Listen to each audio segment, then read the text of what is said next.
This morning, John Bradshaw from It Is Written is with us to share an inspiring message from the Bible.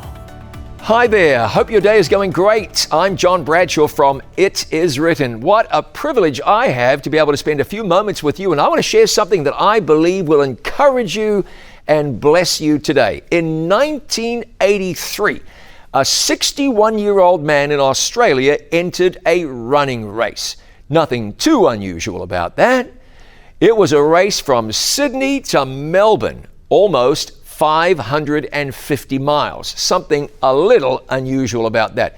How many marathons is that? That's, 20 or so marathons that just back to back to back to back to back. That's a long way. He appeared at the starting line a little unorthodox. He had some nylon sort of track pants that he was going to be wearing with holes cut into them for aeration. Older than most. Some people wondered what in the world he was even thinking being there. Some said to him, have you trained for this? What's your preparation been like? Why do you think you can run 550 miles? He said, he was a potato farmer, funny enough, a potato farmer. But he said, I've lived on a farm where we had sheep, 2,000 acre farm, and we used to round them up on foot. I'd have to go out there some days and run around the farm to gather up all those sheep. He said, there were times I'd be out there and I would run for 2 or 3 days without a break. He said, this is just a couple of days longer. I figure if I can do that, I can do this. Well, sure.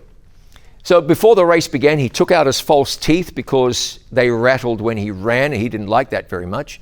He still lived with his mother, which is, of course, perfectly okay. But I'm just telling you, he was a little out of the ordinary, this guy. So the race began. The other runners, professional athletes, all sort of ran off as professional athletes do. And this fellow, a man named Cliff Young, started shuffling along the road. Now, if you watch him run, and you can find him online, it's not the worst thing you ever did see, but he doesn't look like your typical Kenyan marathon runner. That's for sure. It was a very efficient, economical way to run, but man, he was slow. The other runners left him behind, and people wondered how far last Cliff Young would ultimately finish the race. But a funny old thing happened. The strategy back then was to run for 18 hours, sleep for 6. Run 18, sleep for 6, which I think is quite remarkable. But Cliff Young decided that he would just run, and he would sleep when he felt like he needed to. So even though he started the race a long way back, before very long, he was catching up to the runners ahead and passing them. Cliff Young ended up miles in front. He ended up shattering the race record, and he won the Sydney to Melbourne running race by 10 hours. You know, that's a long way.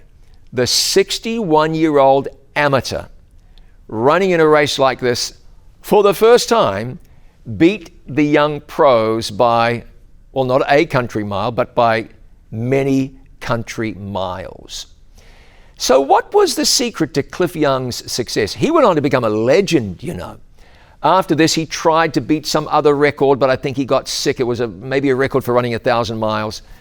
Then he wanted to beat the record for running around Australia. That's about 10,000 miles. He got 4 or so thousand miles into it. Can you imagine that? And then his one support crew person got very sick and couldn't carry on. So after running 4,000 miles, Cliff Young had to say, I can't go any further. Had to drop out of his round Australia odyssey. Imagine that, 4,000 miles for virtually nothing. But Cliff Young became a legend. How does a 61-year-old win an ultra marathon against much younger, much more experienced competition? Well, it's not that difficult if you stop and think about it. Cliff Young got in the race and just kept going. He put one foot in front of the other, and he didn't quit. He just kept going. It was a little bit like the tortoise and the hare, I suppose, where the hare stopped or slowed down, and the tortoise slowly but surely caught up and eclipsed the hare and won the race. Cliff Young was the hare in the Sydney to Melbourne running race, an ultra marathon. What did he do? I'll tell you again. He put one foot in front of another. Philippians 1 and verse 6 tells us that Christianity, that faith in God, is just a little bit like that. The Bible says, he who has begun a good work in you is faithful to perform it until the day of Jesus Christ. Can I say that again? He who has begun a good work in you is faithful to perform it until the day of Jesus Christ. So who began the work? Jesus began the work. And according to the Bible, He'll keep doing the work. Elsewhere, the prophet Isaiah wrote that they that wait upon the Lord shall renew their strength. They shall mount up with wings as eagles. They shall run and not be weary. They shall walk and not faint. How about that? So if you wait on God, God will strengthen you. And then God will work in you. That's the secret to successful Christianity. It isn't a matter of becoming so good that you don't need God, that you don't need Jesus living His life in you, that you can do it all right now. No Christian ever gets to the state that she or he is all right on their own. That would be the absolute opposite of successful Christianity. Instead, at every step, we recognize our complete and utter dependence on Jesus. This principle is throughout the Bible. You've heard the story of Gideon. You read it in the early chapters of the book of Judges. Gideon had an army of 32,000 men. God said, too many, and He whittled it down. 22,000 men left, 10,000 men remained. I mean, when I say left, went home. And Gideon was left with an army of 10,000. He was going to be fighting against a massive army who were like the sand of the sea in number. God said to Gideon, take them down to the water. They got down to the water, and then God separated the men from the boys. At the end of the day, Gideon was left with an army of 300. And God said, okay, Gideon, now you're good to go. Now you are ready to go down and fight that battle and win. Now, if that was you or me, we might have looked at God and said, are you crazy?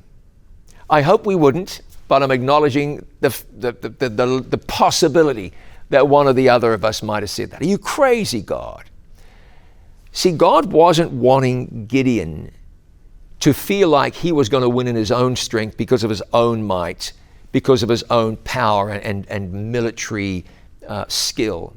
No, God wanted Gideon to win a victory, realizing that Gideon, was relying on God fully and completely.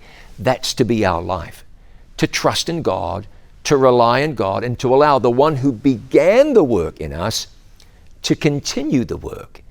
Gideon might have said, I can't beat an army like that, and God would have said, no, you just go, I'll do the work.